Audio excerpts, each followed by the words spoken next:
Yes, Kirsty, the UK's energy security strategy finally arrives tomorrow, and we can reveal that nuclear will be a big element. The plan is that it will account for 25% of the UK's electricity by 2050. Make no mistake, that's hugely ambitious. The government's own climate change committee has been projecting less than 12% of electricity from nuclear by 2050.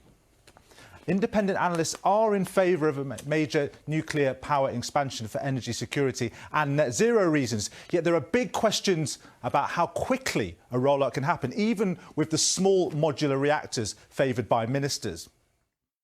It's worth remembering, the last time we added a nuclear power station to the grid was 1995. We've got one in the pipeline, Hinkley Point C, coming on towards the end of this decade. So that is a heroically rapid growth if we're to get anywhere close to that. But the plan is less ambitious on onshore wind. Briefings late last week suggested a huge increase in the targeted capacity from turbines on land. Yet tomorrow's report gives no specific capacity target and is muted on planning reform. Many sense the influence of party politics. At the weekend, Transport Secretary Grant Shapps suggested onshore turbines were an eyesore.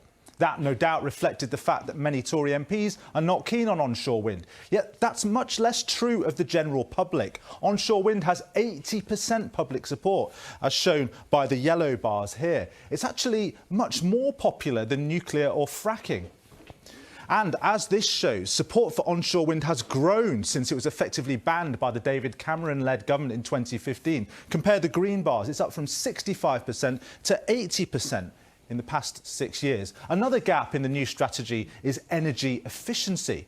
Reports suggest the Chancellor, Rishi Sunak, blocked a proposal by the Business Department to expand the home insulation subsidy scheme for lower-income families on cost grounds. Analysts say this is an example of the Treasury being penny-wise, pound-foolish.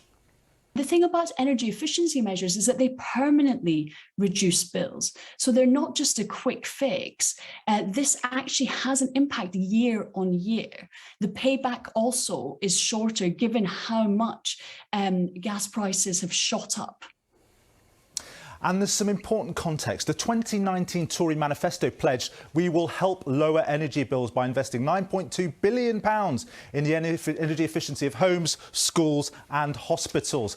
Yet that money has not been fully committed. The government pledged the £9.2 billion would be spent on things like public sector and social housing decarbonisation. Yet according to the think tank E3G, here's what's actually been announced so far in this area. It only adds up to around £4 billion. Now, the figures around commitments made are opaque, but the consensus among analysts is that the government is some way short of hitting its £9.2 billion manifesto target. So it would seem arguably a strange moment for the Chancellor to be blocking funding for energy efficiency. Experts stress that energy security is about more than producing new sources of national supply. It's also about reducing UK demand and businesses' demand for energy too. The danger is that this long-awaited strategy is a step forward on the former, but stumbles on the latter.